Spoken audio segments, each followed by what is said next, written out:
So like I said, the other video was a little long, but I've been trying to keep this moving for y'all. Because like I said, it's been a long time since I posted some videos. And I don't want y'all to think I forgot y'all. So, here we go. The next thing I want to talk about is approaching a spiritual worker for help. I understand that many of you might be on hard times. And I might have spoke about this before, but I think it's a subject that needs to be spoken about again so that a better relationship can be formed with you and the spiritual worker that you choose to work with, and that you both get off on the right foot, because lately there's been a lot of just like clashing, and you cannot, that's one of the first things I'm going to say. Number one, you cannot clash with the spiritual worker that you're working with. It's not going to work, because there's going to be like a dislike between you guys. It's not going to work. Okay? When you approach a spiritual worker online, please do not think that they owe you anything. Okay? Many of you, I understand that you have questions. I understand that you have questions. And you want these questions answered. But a lot of us spiritual workers, our day, we have to plan, because we have other things going on. Some of us have regular jobs. Some of us, even if we don't have regular jobs, we have clients and people we have to take care of. And they're expecting and looking for the results that they came to us for.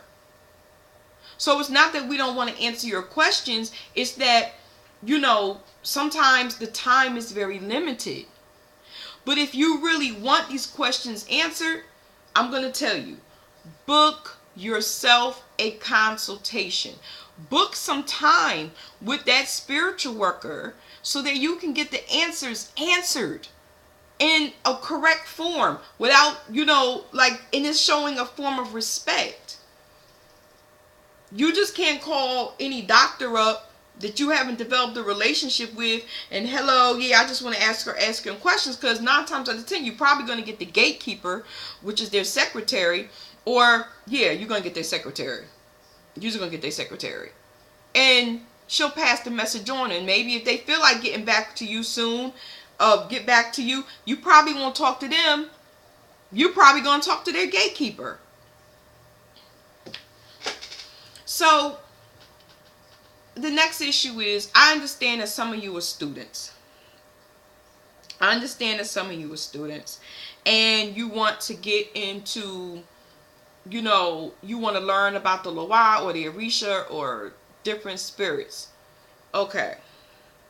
And money is tight. What I'm going to tell you to do is, I would advise you to save your money up. And already understand spiritual work isn't cheap, honey. Okay? So you might have to pick up a couple more hours at work. Unless somebody in the spiritual community has a special rate, a special something going on to help, maybe help you get on your feet, or help you get past a certain point, or something like that. Or maybe they might give you charity. I don't know. It depends on the spiritual worker and what they're doing and where they are. Okay? So, it's not that, we're trying to outprice you so you don't get help. It's that spiritual work is expensive. Next. When contacting a spiritual worker by email, please understand that many of us get hundreds of emails a day. We get a lot of emails a day. And like I said, we have to schedule things in between And check emails. For those that might not have an assistant, some of us have assistants. Okay, check emails. Even if you have an assistant, you got to talk to the assistant about the emails you receive. So that's still time. That's still time right there. And then we still have to perform the work. We have to get supplies. It's a whole day. Okay? So when you write your email, be detailed but brief. Okay? Be detailed but brief. Because if not, like I said, we have a long day. Keep it detailed but brief. Follow the instruction of, because usually most spiritual workers, they'll have instructions on their site to tell you how to do how to proceed. Some people have voicemail. Leave a message. Leave a detailed message.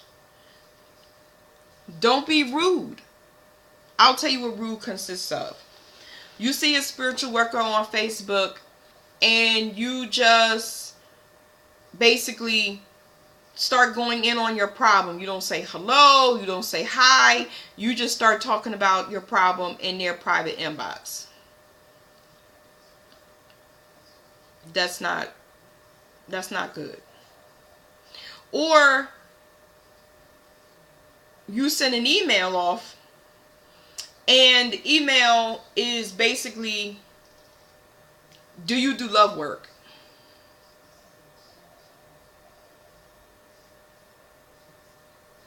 Do you do this? Not hello, not hi, not how are you, nothing.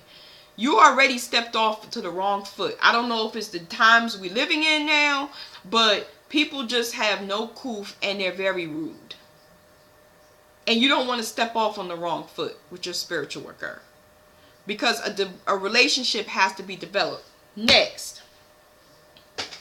I said this before, say it again. We are not your lap dogs. And I'm going to leave that at that. We're not your lap dogs. Next.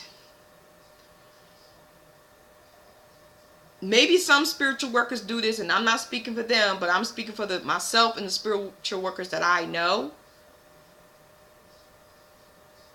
If there's a problem that arises, your best bet is to send an email,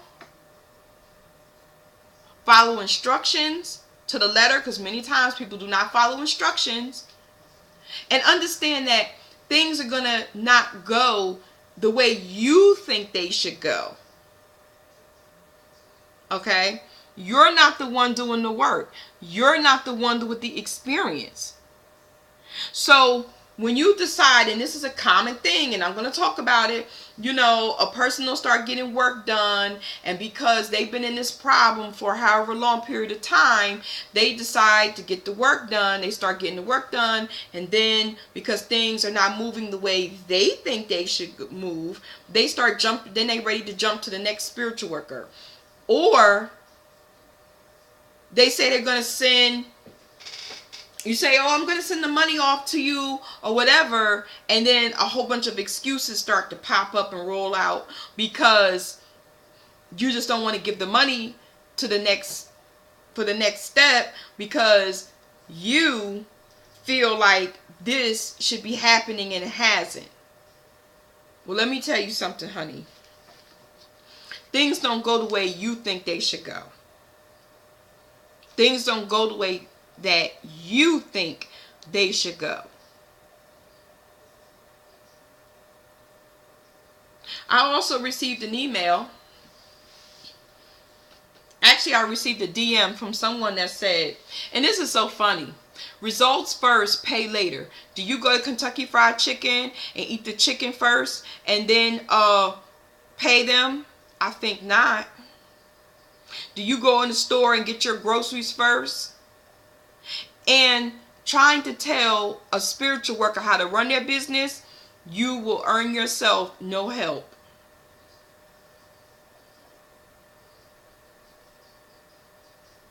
We understand that you have certain expectations. And most of us that are here to help people want to help you. But when you come off rude and nasty, you have to remember that spiritual workers are human beings too. They have feelings just like you have feelings.